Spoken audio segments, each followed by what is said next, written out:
ఒకానొకప్పుడు దేవగిరి అనబడేటటువంటి పట్టణంలో సుధర్ముడు అనబడేటటువంటి గొప్ప శివభక్తుడు, త్రికాల సంధ్యావందనం అలవాటైన వాడు, నిరంతరము శివ పార్థివేశార్చనకు అలవాటు పడినటువంటి మనస్సున్నవాడు, భగవంతుని యందు మనస్సు రమించడం చేత తనకిది ఉన్నదని కానీ తనకిది లేదని కానీ ఎన్నడూ భావన చెయ్యనివాడు, తనకి ఒకటి లేకపోవడం కూడా ఈశ్వరానుగ్రహమే అని అనుకోగలిగినటువంటి సంపన్నత కలిగిన హృదయం ఉన్నవాడు. ఇది చాలా కష్టం అండి. ఈశ్వరుడు ఒక్కొక్కరికి ఒకటి ఇవ్వడు. లోకం ఏమంటుందంటే వాళ్ళకి ఇది లేదంటుంది. కానీ వాళ్ళంటారు ఈశ్వరుడు మమ్మల్ని ఉద్ధరించడానికి మాకు అది ఇచ్చి ఉండకపోవచ్చు అంటారు. అది వాళ్ళ భక్తి. వాళ్ళ భక్తి నీకేం తెలుసు వాళ్ళనలా అని నువ్వు పాపం మూట కట్టుకుంటున్నావు. కాబట్టి ఇప్పుడు అటువంటి భక్తుడు ఒకడున్నాడు. ఆయనకి సుదేహ అని ఒక భార్య ఉన్నది. ఆమె మహాసౌశీల్యవతి, భర్తని నిరంతరము ధర్మమునందు అనువర్తించేటటువంటి స్వభావము కలిగినటువంటి తల్లి. చాలా కాలం ఇలా ఉంటుండగా వీళ్ళిద్దరికీ బిడ్డలు కలగలేదు. బిడ్డలు కలగకపోతే ఈ భార్య వెళ్ళి భర్త దగ్గర బాధపడింది. ఏమంటే మన తర్వాత వంశం నిలబడడానికి, పూజామందిరంలో పూజ చేయడానికి ఇంట్లో వండిన పదార్థం ప్రేమతో అమ్మా అని పిలిచి తినడానికి బిడ్డలు లేరు. ఈ తల్లితనం లేకపోవడం నాకు చాలా బాధగా ఉంది. అందుచేత మనకి బిడ్డలు లేనటువంటి ఈ లోటు ఎలా పూడుతుంది అని భర్త దగ్గర ఏడ్చింది. ఆయన ఏమనాలండి? నిజమే, ఈ లోటు ఎలా పూడుతుంది, మనకి బిడ్డలు కలగట్లేదు అనాలి. కానీ ఆయన ఎంత గొప్ప మాట అన్నాడో తెలుసా అండి భార్యతో? ధీరుడుగాన, ధీరత్వం అంటే జ్ఞానమునందు రమించేటటువంటి స్వభావం, అటువంటి బుద్ధి ఉన్నవాడు కాబట్టి ధీరుడుగాన తత్పతి మదింగనకెట్టి విచారమున్ మహోదారతతో ఇటుల్నడు తన్విరో వందురనేల ఇట్టు లెవ్వారికి నెవ్వారౌదురిలా బంధువులెవ్వరు తల్లిదండ్రులెవ్వారలు పుత్రులెవ్వరిక స్వార్థపరంబు జగంబు సర్వమున్. ఏమిటే నీ వెర్రి? ఎవరికి తల్లిదండ్రులు, ఎవరెవరికి బిడ్డలు, ఎవరి స్వార్థం వాళ్ళది. కలిసినవి విడిపోతుంటాయి. పట్టు విడిపే ఈ లోకమునకు ఉన్నటువంటి స్వభావం. ఇలా పట్టుకుంటుంది, అలా విడిపోతుంది. విడిపోయిన వస్తువుని పట్టుకున్నాను నువ్వు లేకపోతే నేను ఉండలేనన్నవాడు 11 రోజుల్లో మరిచిపోతున్నాడు. మరిచిపోయేవాడు సంతోషంగా తిరిగేస్తున్నాడు. వాడికి మళ్ళీ నువ్వు లేకపోతే నేను ఉండగలమా అని చెప్పిన వాడు ఎవడున్నాడో వాడు సంవత్సరం తర్వాత ఎవరు లేకపోతే ఉండలేనన్నాడో వాళ్ళ తిథిని గుర్తు చేయడానికి ఇంటి పురోహితుడు వచ్చి గుర్తు చేస్తే తప్ప తద్దినం పెట్టని వాడయి ఉన్నాడు. అంతటి కృతజ్ఞమే ఈ లోకం. అటువంటి బిడ్డల కోసం, దేనికోసం నీకు ఈ అలజడి? నువ్వు ఈ సంబంధాన్ని ఈశ్వరుడు ఎందు పెట్టు. నువ్వు తరిస్తావు, నేను తరిస్తాను. అవన్నీ ప్రతిబంధకాలు తరించడానికి, ఏమో తొందరగా మనల్ని లాగేయడానికి, ఏ అడ్డు లేకుండా చేసేయడానికి, తొందరగా తన వైపు ఈడ్చి పారాయడానికి ఈశ్వరుడు అసలు సంతానం లేకుండా చేశాడేమో. లేవంటావెందుకు? ఏది మనకి ఇవ్వడానికి అది లేకుండా చేశాడో ఈశ్వరుడు యందు మనస్సు పెట్టన్నాడు. అంటే పాపం ఆవిడ సర్దుకుంది మనస్సు. కానీ లోకం అనేటటువంటి ఒక వస్తువు ఉంది కదండి, దీనికి అనవలసిన మాట అనరాని మాట అన్నది తెలియదు. ఇతరుల్ని బాధించి బతకడం కలియుగంలో లక్షణం. ఎందుకని చిత్తవృత్తులు రాక్షసులై ఉన్నాయి. ఇంత మాట అనడమా? ఆ మాట ఎంత ప్రమాదానికి ఎడుతుంది, ఎంత బాధపడతారని ఆలోచించకుండా మాట్లాడతారు. కాబట్టి ఈవిడ ఒకసారి పొరిగింటికి వెళ్ళింది. ఏదో పేరంటం జరుగుతున్నప్పుడు ఏదో వాదులాట వచ్చింది స్త్రీల మధ్య. వాదులాట వస్తే ఈ సుదేహ తనకి తెలిసినటువంటి ఒక మంచి మాట చెప్పింది. ఇలా చెయ్యకూడదు అనేదో అంది. అనేటప్పటికీ ఆవిడంది కోపంతో, చెప్పడానికి నీకున్న యోగ్యత ఏమిటి అని చెప్పడానికి ఆవిడ ఒక అనరాని మాట అనేసింది. దుడ్డు కలుగొనేమో గొడ్డుదానవు నీవు తినుటకెవ్వరేని దిక్కులేరు బిడ్డలున్న దాన్న పేర్మినాకెనయవుదే తల్ల క్రిందులగుచు తపసుకొనిదా. ఏమిటి నువ్వు మాట్లాడేది? నువ్వు గొడ్రాలివి. ఎంత ఉంటే ఏమిటి? దుడ్డు కలుగునేమో, నీకు డబ్బు ఉందేమో, మీ తర్వాత తినడానికి ఎవడున్నాడు? రాజులు పట్టుకెడతారు అసలు. మాకు అలా కాదు. మా తర్వాత తినడానికి పిల్లలున్నారు. మేము వండితే అమ్మా అని తినడానికి పిల్లలున్నారు. మా ఐశ్వర్యం నీకెక్కడొస్తుంది? ఇక నీకు పిల్లలు పుట్టరు. నువ్వు తలకిందులుగా తపస్సు చేసినా ఇక నీకు అమ్మా అన్న మాట లేదండి.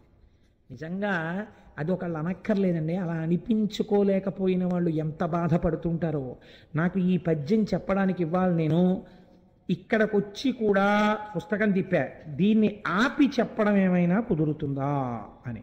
అలా కుదరదు అని నిర్ధారించుకున్న తర్వాత మాత్రమే నేను ఈ మాట చెప్పవలసి వచ్చింది. ఇలాంటి పద్యాన్ని కథాంతర్గతంగానైనా చెప్పినందుకు సిగ్గుతో తలంచుకుంటున్నాను. ఎందుచేతనంటే అది ఒక స్త్రీ మనస్సుని ఎంత బాధ పెడుతుందో నాకు తెలుసు. ఆ మాట అనరాదు. ఆ మాట అంది, పాప ఆవిడ చాలా బాధపడింది. చాలా పద్యానికి అంతకన్నా వ్యాఖ్యానం అనవసరం. కాబట్టి ఇప్పుడు ఎవరికి చెప్పుకుంటుంది? భర్తకి వెళ్ళి చెప్పింది, నాకు బిడ్డలు పుట్టరా, నాకు అమ్మ అన్న మాట లేదా అని అడిగింది. అడిగితే ఆయన అన్నాడు, నువ్వు బిడ్డలు పుట్టరా అని నేను ఎంత చెప్పినా నీ మనస్సు ఈశ్వరుడు ఎందుకు చేర్చుకోలేకపోతున్నావు? మళ్ళీ మళ్ళీ అటువైపుకి ఎందుకు పెడతావు? ఎందుకు ఆ దుఃఖం? దానివల్ల ఏమిటి కలుస్తుంది నీకు? నీకు బిడ్డలు కలుగుతారో కలగరో, నేను దోషము నీదో లేకపోతే దోషము నాదో, ఒకవేళ ఈశ్వరుడు బిడ్డలు నీ దోషము వలనే కలగకుండా ఉంటున్నారో తేల్చడానికి ఒక పరీక్ష పెడతాను, ఈశ్వరుణ్ణి అడుగుతాను, ఇది భక్తి అంటే అని ఆవిడికి చెప్పకుండా ఆయన ఒక పరీక్ష పెట్టాడు. 2 పూలదండలు తెచ్చి భగవంతుడి యొక్క పాదముల దగ్గర పెట్టాడు. 2 విరుల దండలు శివుని దండల నుంచి తీయు కోమలాంగి పడతి, ఒకటి తీయుమనిన ఇష్టకుసుమము బాసి ఈవలి పుష్పంబుగొనిన పెదవి విరిచే కోవిదుండు. 2 పువ్వులు పెట్టేని శివుడికి ఒక విజ్ఞాపన చేశాడు. ఒకవేళ నా యందు బిడ్డలు పుట్టడానికి దోషముండి ఉంటే, లేదా అంటే మా దంపతుల యందు సంతానము కలగక మా ఇద్దరికి అమ్మా అని ఆవిడ, నాన్న అని నేను అనిపించుకోవడం సాధ్యం కాకపోతే ఈ దండ ముట్టుకుంటుంది. ఒకవేళ మాకు అలా అనిపించుకునే అదృష్టం రాశి పెట్టి ఉంటే ఈవిడ ఆ దండ ముట్టుకుంటుంది అని, ఇది ఈశ్వర నీ సంకల్పాన్ని చెప్పేయాలి.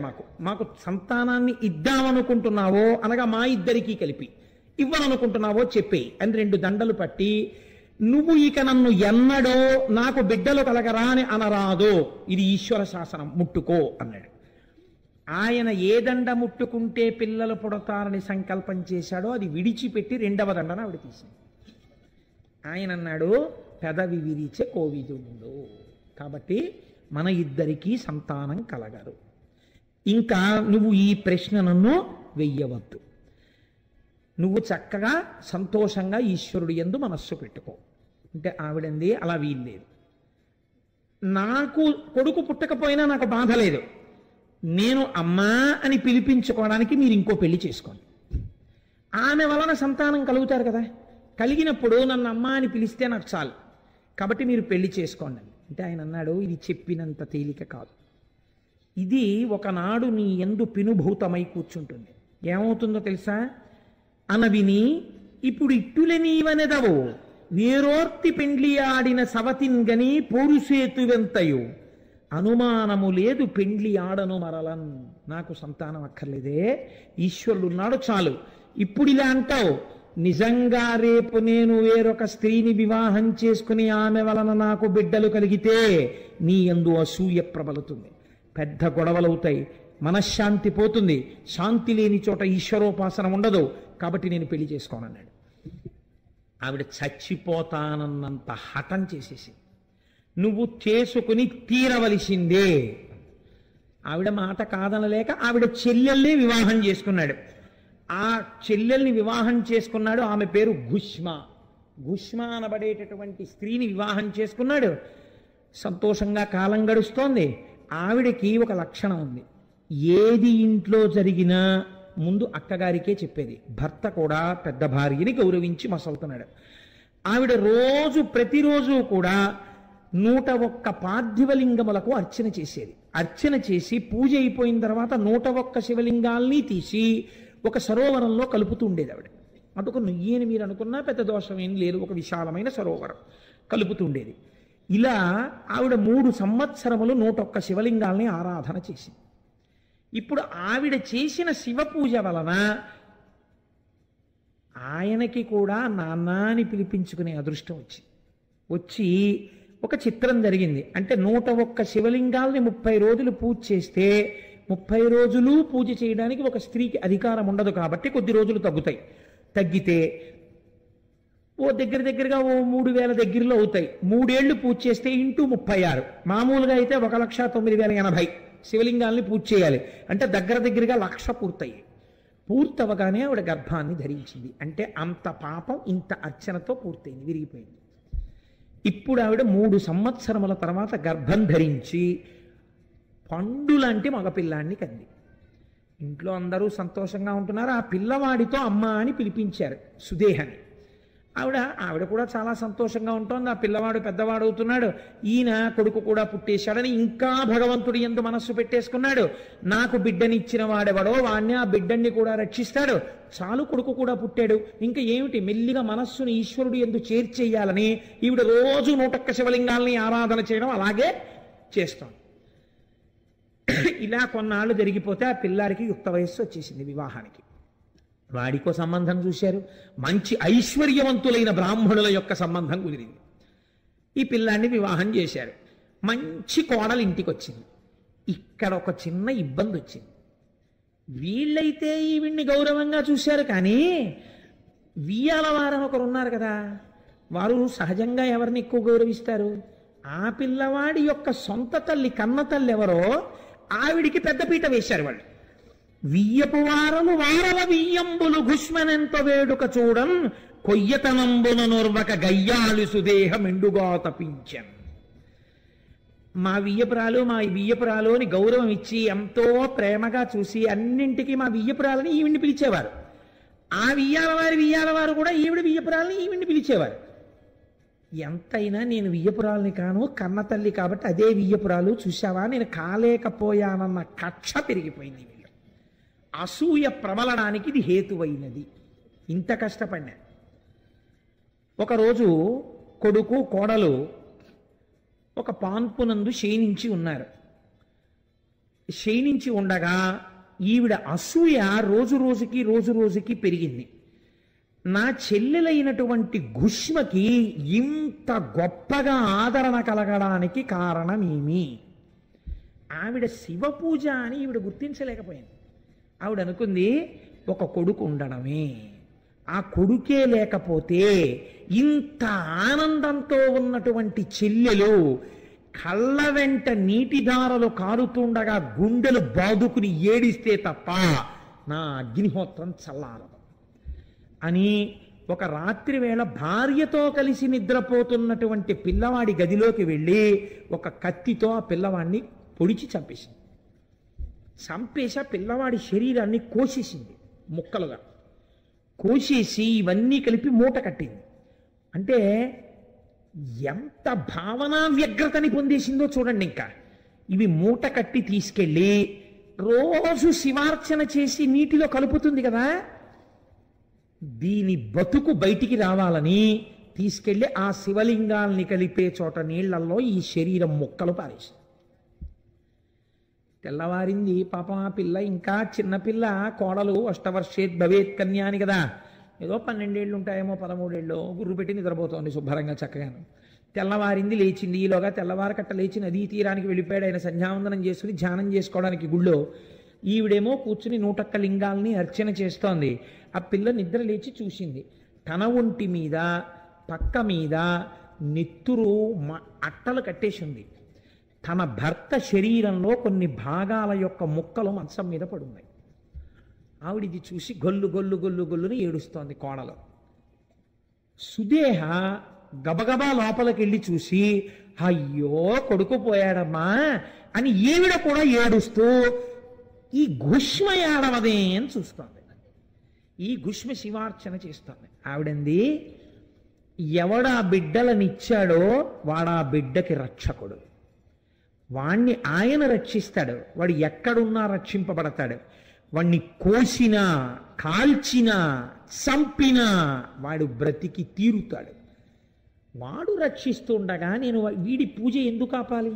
నేను వీణ్ణి నమ్మి ఈ పూజే చేస్తానని 101 శివలింగాలకి పూజ చేసి 101 శివలింగాల్ని, ఆ పార్థివలింగాల్ని తీసి నూతిలో వేద్దామని వెళ్ళింది. నూతిలో వేద్దామని వెళ్ళి శివలింగాల్ని వేసి చూసేటప్పటికి కొడుకు శరీర భాగాలు నీటి మీద తేలుతూ కనపడ్డాయి. చిత్రం ఏమిటో తెలుసా అండి? ఆవిడ ఏమీ అనలేదు. చాలామంది దీన్ని మార్చి రాశారు. మూలంలో అలా లేదు. ఆవిడ మనస్సులో ఏ అక్కసు కలగలేదు. ఒకవేళ ఒక చెట్టు నీళ్లు పోస్తే తాను ఒక మొగ్గ వేసింది, ఆ చెట్టే దాన్ని పువ్వు చేసింది. ఆ చెట్టే మరునాడు ఉదయం తన పాదాల దగ్గరికే ఆ పువ్వుని విడిచిపెట్టేసి తొడిమ నుంచి తన కాళ్ళ దగ్గర పడిపోయేటట్టు చేసింది. నా శంకరుడు నా ఇంట పువ్వు పూయించి తన పాదాల దగ్గరే ఇలా తీసుకుని ఉంటే నేను దాన్ని అడగను. ఈశ్వరుడు తీసుకెళ్ళిపోవాలని సంకల్పం చేస్తే నాకు ఆమోదయోగ్యమే అని వెళ్ళిపోతాను. ఇది శివుడు తట్టుకోలేకపోయాడు. అది విచిత్రం. ఈ భక్తిని శివుడు భరించలేకపోయాడు. భరించలేక అమ్మా అమ్మా అంటూ పిల్లవాడు వచ్చేసాడు. వచ్చేసి వాడు అన్నాడు, ఈవిడ అడగలేదు. వచ్చి అమ్మా నన్ను పెద్దమ్మ చంపేసిందమ్మా, కత్తి పెట్టి పొడిచిందమ్మా, నాకు తెలివి వచ్చేటప్పటికి ఇంకా పొడిచేసింది, నా శరీరాన్ని కోసి తెచ్చి ఇందులో పారేసిందమ్మా, పెద్దమ్మ చంపింది, శివుడు బతికించాడమ్మా నన్ను నీ పూజకి అన్నాడు. ఆవిడంది ముక్కు మీద వేలేసుకుంది. ముక్కు మీద వేలేసుకుని యవనిదయన్ కొడుకేర్పడ అవికల కృపుడతడే సాకు అర్భకు భక్తోత్సవకరుండని పేరొందిన శివుడు మహాకాలమూర్తి సిద్ధం బిందున్. గురే నిన్ను కాపాడినటువంటి వాడే మహాకాలుడు, వాడే తీసుకెళ్ళగలడు, వాడే బ్రతికించగలడు, వాడు నిన్ను రక్షించాడు. ఎక్కుడు మోదము లేక అక్కపైన్ కినుకు కొనక ఆమె కొమరుపై చక్కగా చేయిడ కడుమెచ్చగా ముక్కంటి స్వామి ఈ తెంచెవడింది. కొడుకు మీద చెయ్యేసుకుని అక్క తప్పు నాన్న పెద్దమ్మని అలా అనకూడదు, ముక్కంటి స్వామి నిన్ను రక్షించాడు, ఆయన రక్షణ ఉన్నంత కాలం ఎవ్వరూ ఏమీ చేయలేరు.